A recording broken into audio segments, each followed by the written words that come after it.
Korumanın hata yapma lüksü yok. En ufak bir hata yapan koruma olamamıştır zaten. Bayan polis askeri olabiliyorsa yakın korumada pekala olabilir ki çok da güzel polis askeri oluyorlar zaten. %100 koruma diye bir şey yoktur. Kimse %100 koruyamazsınız. Suikaste uğramıştım var benim İzmir'de. Ya kafasına dipçik yemiş adam. Yerde sürmüş, telin altından geçmiş. Korumayla ne alakası var? Çok alakası var. Ya da kişi sopayla saldırdı. Kişide sopa var diye silahla ateş edemezsiniz.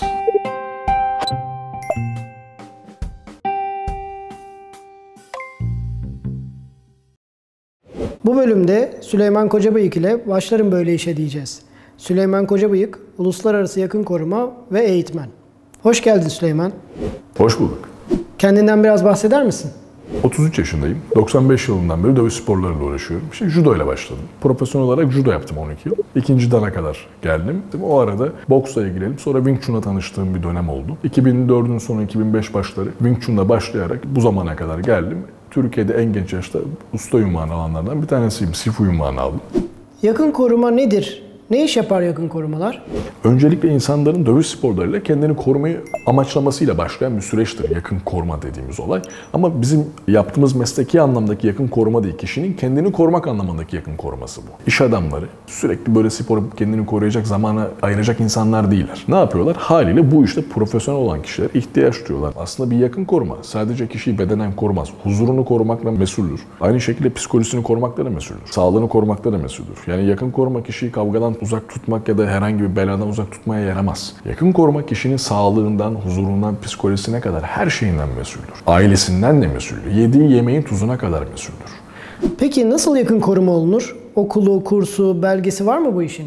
Yani yakın korumanın aslında devlet nezdinde bir okulu yok. Biz bu açığı fark ettik. Uluslararası bir federasyon kurduk. Bunu kurarak biz bu işin eğitim kurumunu oluşturduk. Federasyon bir eğitim kurumudur çünkü. Ve bizim tüzüğümüzde açık bir şekilde şöyle yazar. Tüm kolluk kuvvetleri yani polis, asker, jandarma, bekçi, ceza infaz kurumları dahil olmak üzere bu kişilerin eğitimlerindeki açıkları kapatmak üzere kurulduk biz. Bu kişiler bize geldiklerinde tespitlerimizin üzerinden ilerleyerek bunların açıklarını eğitimlerle kapatıyoruz. Kendilerini belgelendiriyoruz.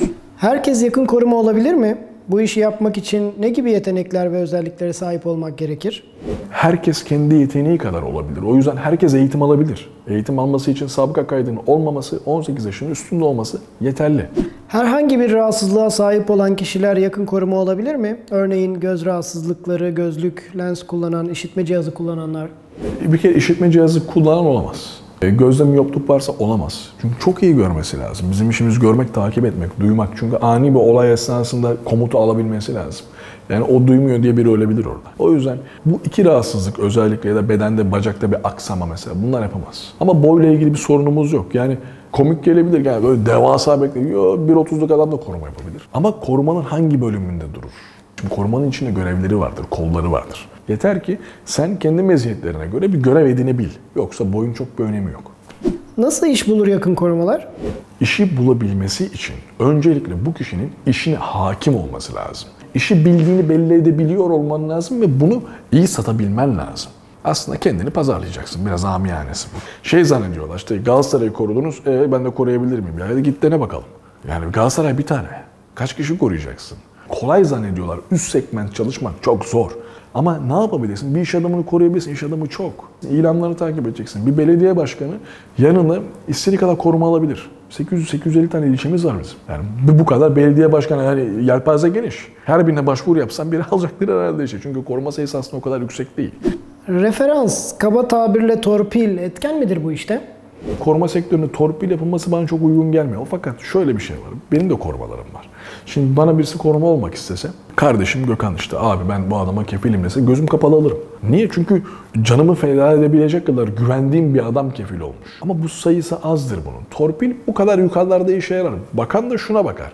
Yani bakan dediğiniz kişi, o kişinin hayatı ülkenin hayatı demek. Şimdi o kişiyi koruyacak, koruma için başka birisi kefil olacaksa, yani torpilden bahsediyoruz, şunu göze alması lazım. Onun yapacağı hatada kendi başına gelecekleri göze alması lazım. Bunu yapanlar var mıdır? Vardır ama normal şartlarda torpil yürümez. Yani bir iş adamını koruyacaksınız, torpil yok, gerek yok. İş adamı koruma alacaksa zaten seninle oturup konuşmak isteyecektir. Peki ne kadar kazanırlar? Çok para var mı bu işte? Kimi koruduğuna göre değişir. Koruduğum iş adamlarının yanında gönderdiğim çocuklarda görüyorum. Hemen iş bulduklarında 6-7 bin lira maaş alanlar var mesela.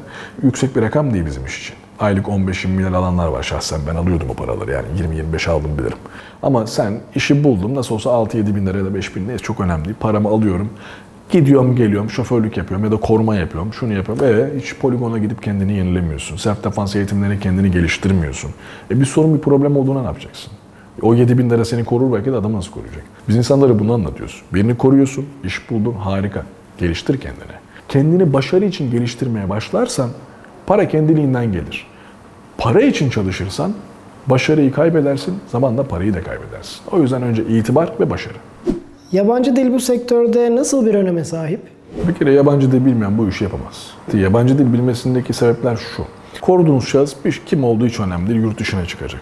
Sen yabancı dil bilmiyorsun, oradakiler bir kere diyalog kuramazsın. Yol haritası oluşturman lazım, oluşturamazsın. Oranın kanunlarını anlayamazsın, oranın dilini bilmediğin için hastaneye adamı kazayla bir şekilde bir yere götürmeye kalksan o hastanedeki doktorla anlaşamazsın, adam kan kaybından ölür. Yani bir şekilde bir dili bilmen lazım.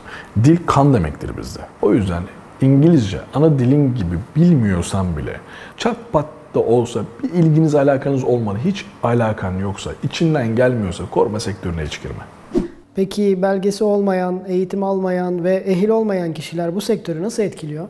Çok kötü etkiliyorlar. Yani şöyle, adam eğitim almış, belgesi var, para dökmüş, ter dökmüş, zaman harcamış. Ya kafasına dipçik yemiş adam eğitimle, anladın mı? Bir yerde sürmüş, telin altından geçmiş. Korumayla ne alakası var? Çok alakası var. Risk eğitimi almış adam.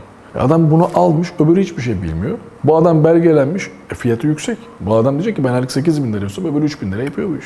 Tabii ya da işte adam diyor ben 5 istiyorum, olsun ben 2,5'a giderim diyor. Ve adam işi bilmiyor. Sonuçlar da çok kötü. Görüyoruz yani. İş adamlarının çoğu bu yüzden dayak yiyor.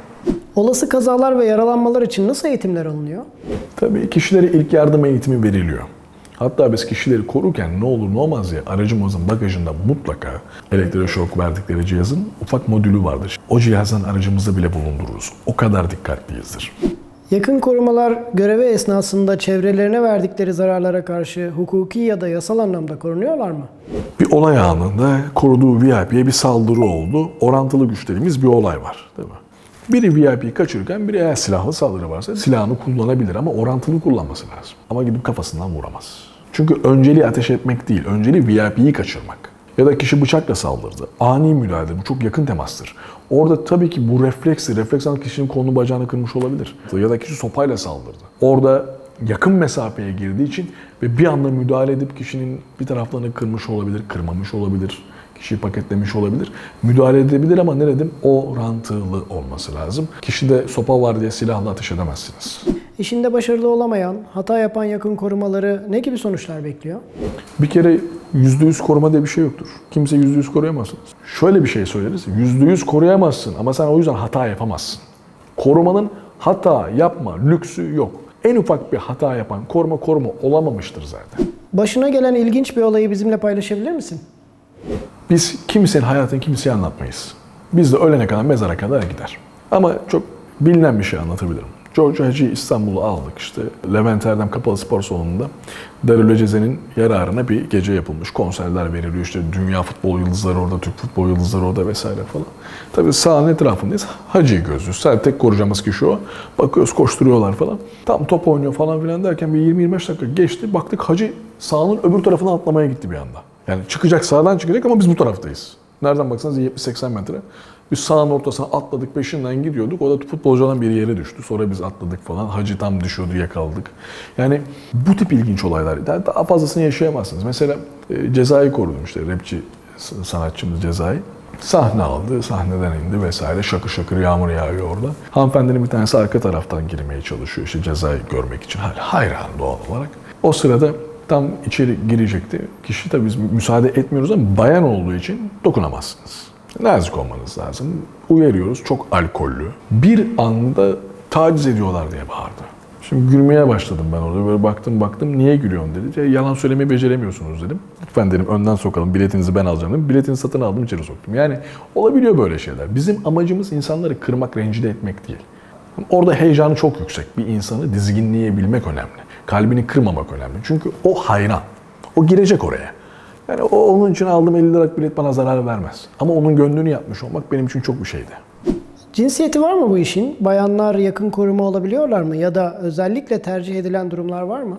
Bayan polis askeri olabiliyorsa yakın korumada pekala olabilir ki çok da güzel polis askeri oluyorlar zaten. Bayan özellikle tercih meselesi edilmek de zorunda. Neden? Şimdi bayanı koruyorsunuz. Bayanın halinden bayan anlar. Şimdi bir iş adamını koruyorsunuz ama eşi var, kızı var. Yanınızda bayan olmak zorunda, o hanımefendi eşine de söyleyemeyeceği bir şey bir bayanla paylaşmak isteyecektir. Özel bir an olabilir, o an için farklı bir durum olabilir. Anlatabildim mi? O yüzden kadınlar bizim için normal yaşamımıza ne kadar önemliyse sektörümüzde de o kadar önemli. Bayanların buna gerçekten rağbet etmesi lazım. Sektörde ciddi bir bayan açığı var çünkü. Ve bayanlar daha rahat iş bulur. Altını çiziyorum. Çok daha kolay iş bulur. Peki iyi bir yakın koruma, iyi bir dış görünüşe sahip olmak zorunda mıdır? Bir kere görev esnasında sürekli takım elbise giyeceğiz öyle bir şey yok. İş ortamında kişi nasılsa VIP, onun ortamına nasıl gitmeniz gerekiyorsa giydiğiniz o kıyafetin size yakışması lazım. Onu geçtim. Zaten günlük hayatta bir kere dikkat etmeniz lazım. Smokinim hiç yoktu. Hayatımdaki smokin giymek zorunda kaldım. Hayatımda bir kere giydim. Ama giymek zorundaydım. Çünkü milyar dolarlık bir iş adamının balosuna gittim. Ve ömrümde ilk kez bir kere giydim. Bir daha da hiç kime öyle durur benim smokinim. Ben hayatımda hiç papyon takmamıştım. O gün taktım. Olmaz 12 tane papyonum var benim. Part-time veya ek iş olarak yapılabilir mi? Part-time yapılamaz da ek iş olarak yapılabilir. Part-time olmuyor. Yani koruma 24 saat bazlı bir mantıktır. Part-time alan arkadaşlar olabiliyor iş adamları. Hani anlık sadece beni akşam koru diyor. Mesela yemeğe gidecek, görüntü istiyor. Ya da bir hanımefendi bir bara girecek, o anlık istiyor mesela 3-5 saatlik. Olabiliyor. Ben çok tercih etmiyorum. O işlere mesela gitmiyorum. Peki mesleki hastalıkları var mı bu işin? Tabii ki var. Takıntı. En büyük takıntıdır mesela. Bir koruma paranoyaktır. Ben oturduğum her mekan kapıdan girerken önce kameraları incelerim. Oturduğumda sırtımı asla kapıya dönmem. Pencere açıksa asla sırtımı dönemem. Psikolojik rahatsız olurum. Çok rahatsız olurum ben. Mesela yemek yerken asla ve asla sol tarafımı almam. Hep sağ tarafımı, çünkü sağ elimi çok iyi kullanırım. Tamamen takıntı haline gelir. Ama bu iyi bir şey. Takıntı değilim, hani böyle deli gibi olmuyorsunuz. Öyle değil. Güvenlik anlamında takıntı haline geliyor. Yani bu dikkat içgüdünüzü geliştiriyor. Hastalık dediğimiz aslında hastalık değil, güzel bir şey. Ama kullanabiliyorsan, kullanamıyorsan paranoyak oluyorsun. Yakın koruma olmanın avantajları ve dezavantajları neler sana göre? Bir kere çok bilgili, kültürlü bir insan oluyorsunuz. En başta söylediğim gibi kültür düzeyi yüksek olmayan yakın koruma olamaz. Bu büyük bir avantaj. Her ortama ayak uydurabiliyorsunuz. Her şeye girip çıkabiliyorsunuz. Sporda giyiniyorsun, takım elbise de giyinebiliyorsun. Giyinmeyi öğreniyorsun, imajın oluyor. Yani bu çok güzel bir şey. Seçkin bir insan oluyorsun aslında. İşte dezavantajları şu: hata yaptığın anda rezil oluyorsun. Bir daha bu sektöre giremezsin. Ufacık bir hatan anında duyulur. Çünkü sektör çok küçük. Anında yayılır. Meslek değiştirilerek sonradan yakın koruma olunabilir mi? Bunu tercih edenlerin büyük çoğunluğu polis asker, emeklisi, ayrılma vesaire. Yani kökünde polis asker, yani kolluk kuvveti deneyimi olan kişiler daha çok tercih ediyor. Niye? Silahla aşırı neşir olmuş. Psikolojik olarak koruma içgüdüsüyle o işi yapıyoruz. Yani polis dedim mi tam bir bodyguard değil ama mantık ne? Halkı koruma. Asker dediğinde de sınırları koruma, yani halkı koruma. Çünkü benim öğrencimin %65-70 civarı asker. Ben aralarında yapamayan neredeyse görmedim. Adapte olamayan.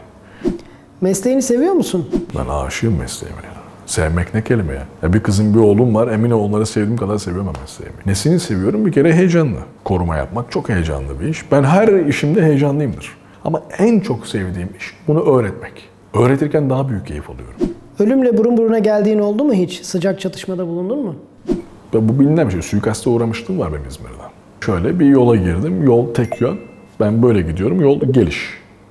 Ana yoldan direkt girdim. Ana yola bağlanacak. Ve ışıklar var zaten. Yani kırmızı ışık yanıyor, sarı, yani ve arada refüj var. Dönme şansın yok. Ben oraya girdiğim gibi orada park halinde bir araba vardı. Ben oturduğum andan itibaren orada duran bir araç. Ben hareket ettim, fark ettim ama geç oldu. Kafayı çevirme bana vurmuştu. Vurdu da ben surat üstü duvara girmiştim mesela. Araba kaçtı gitti. Kameradan tespit ettik. Tabii sonra bilinçli olarak yaptıklarını söylemişlerdi vesaire vesaire. Yani bunları yaşadık. Bıçaklı saldırıya uğradım defalarca kere. Yani silahla kaçırılmaya çalışıldım vesaire ama şükür bir sıkıntı olmadı. Yani ölümden hiç korkmadığım için öyle bir sorunum yok. Bu işi bırakmayı düşündün mü hiç? Aslında hiç düşünmüyorum. Çok keyif alıyorum ben işimden. Seviyorum işimi. Yani ben bu alanda 3 tane ödül aldım. Türkiye'de bu alanda ödül alan tek kişiyim ben.